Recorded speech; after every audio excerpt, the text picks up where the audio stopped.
Buenos días a todas y a todos. Gracias por esta invitación en este summit, que es muy importante. Thank you for inviting me here. And thank you for Mayor Mancera and for the organization to reschedule all the program because, as you've heard, and as we're talking about, we had a snowstorm in Rome, and as forecast, condition will be worse in the next few hours, so I need to start earlier and have to go and stay with my people. So thank you for inviting me here, as I was saying, to participate in this summit, which is so important for the future of our cities, and I would say even for the future of our planet, which is our home, the Mother Earth, I would say. Well, when I became mayor, I received my first invitation to C40 Summit, and I asked myself, why city do I have to face this problem? Why city are so involved? And the answer was that in the next few years, most of the world population will be living in large urban areas. And this means that through their behavior, the people living in these cities will have a strong and direct impact on climate change. According to McKinsey report, Focused Acceleration, I read a data that really had a big impact on me. Cities consume more than 2/3 of global energy and produce more than 70% of greenhouse gases. That's quite huge. So the large urban areas will be decisive in the challenge of the future. And as your city, Rome as well is in the front line tackling climate changes and against increasing social divide. Well, the risk of careless politics are before our very eyes. I would say snowstorm, fire, floods, abnormally heavy rainfall, heat waves, and spells low temperature, polluted air, and from social side, lack of economically accessible housing, high unemployment rates, demographic changes. Despite all of this, I don't want to be catastrophic, honestly, because it's true, there are big climate changes are occurring, but we can stop them with firm policies. And finally, we're beginning to see the first good result of our awareness-raising action. There is a great concern for an attentive management of natural resources. In various parts of the planet, environmental and inclusive sustainability is seen to be the key to progress. We can learn from our past experience and from our previous mistake. Now we can do it. And just to give you an example, in 2017, the region where Rome is located was affected by a severe drought that caused damages for over 200 million euros in the rural areas. From 207 to 216, mean temperature rose by 8%, and the rainfall in 2017 dropped by 52%, and the rainfall pattern has changed. So now, the amount of rain that used to fall in 1 month sometimes can be concentrated in a violent downpour of a couple of hours. Just to give you an idea, we call it water bombs. From the drought side, we have worked on the water distribution network, reducing water leakage from 44% to 32% in about 6 months. This type of action focuses mainly on the effect, but our aim was to avoid rationing water or stopping the supply of running water altogether. This is why we have opted for a long-term approach, promoting more virtuous water and energy consumption patterns, and above all, raising people's awareness regarding the effects of climate change, so to induce them to be even more aware and careful. The Rome Declaration that we have signed last October by the representative of the main world rivers made the point that immediate action is most necessary. But to go to the very roots, we have to see the pollution as probably the main reason of this climate change.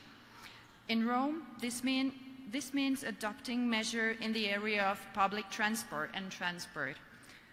In my city, there are 2.3 million private vehicles, which means 814 vehicles per 1,000 inhabitants. Of this, about 612 are cars. A comparison with the other capital towns in Europe, it's not very good, because we see the number of cars for 1,000 inhabitants recorded in Madrid in 2016 was 517. In London was 316, and in Berlin was 237. So I can say that we have a very big problem. So we decided to invest heavily in public transport and sustainable transport and encourage people to switch to non-polluting vehicles, private vehicles. We're investing in car sharing, bike sharing, and pedestrian path. And more than this, last October, we approved an electric mobility plan to give all energy operators the opportunity to provide the electric charging infrastructure required to be able to use electric cars and scooters. But one of the things that I'm very proud, and I have the pleasure to announce it today here, is that by endorsing the principle of fossil fuel-free street declaration, Rome has decided to ban the use of diesel car from its historical center from 2024. Yeah.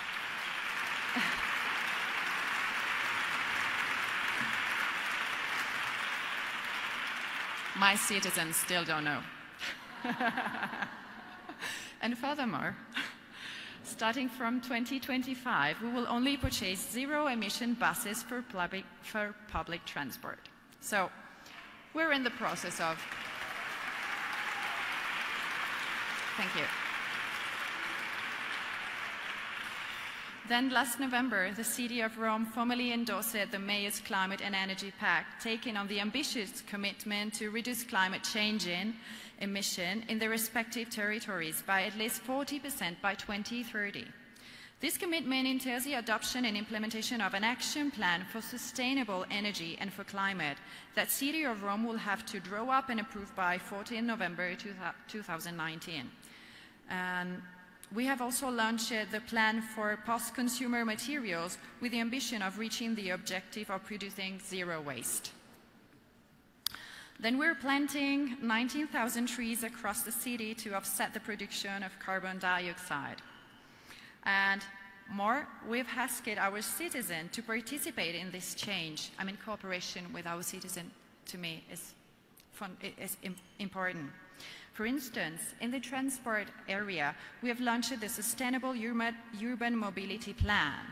So through the new communication media, people can indicate their destination and key services. They can suggest different ways of reducing air and noise pollution, greenhouse gases emission, and energy consumption. So compare it to the past, we have an advantage. Really, we do. Scientific and technological advances are such that we have a better understanding of what is happening now and of what we need to protect our planet. Finally, we have full awareness of our responsibilities and our opportunities too. This is why our duty to involve citizens, make them more aware of the future and help them be master of their future. They have to cooperate. Each person must do something. And we have to start from kids and from young people, not forgetting the oldest one.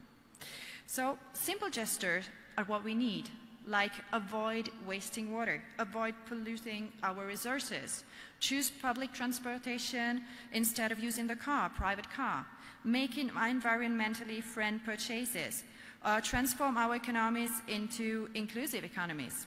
So one of our guiding principles was no man is to left behind. So this means pay more attention even to those who are the more fragile, minors, the unemployed, the elderly, kids. So this is what we're trying to do in Rome. Many things at the same time. Like regarding women, please allow me to tell that now we have greater responsibility but also greater opportunity. I think that never before have been so many female mayors. So we can have a strong impact. We can, together, we can launch a positive message to the planet. We have to take care of our home and doing together, sharing responsibilities, sharing opportunities, sharing good practice so we can copy each other, you know, as your biking day and your path, 55 kilometers path that I've seen yesterday. It's wonderful. As regard inclusive policies, first of all, we have started making a survey of needs of its citizen. A social plan. Rome missed a social plan we didn't have since, I don't know, 10 years, 13 years. So we started listening to people, to their needs. We started making public meetings in all the city, in the surroundings. And now we have a map, a real map of what towns really need. We're starting listening because if we don't do this, we have alienating city. We don't have participating city. So this change of way of doing politics to me is quite important. So we're rediscovering importance of sharing and participation. I would like to tell you a lot of things more, but my time is over, and just want to say that, of course, a lot remains to be done, but I believe that we are on the right path. Thank you all. Gracias a todos. Gracias.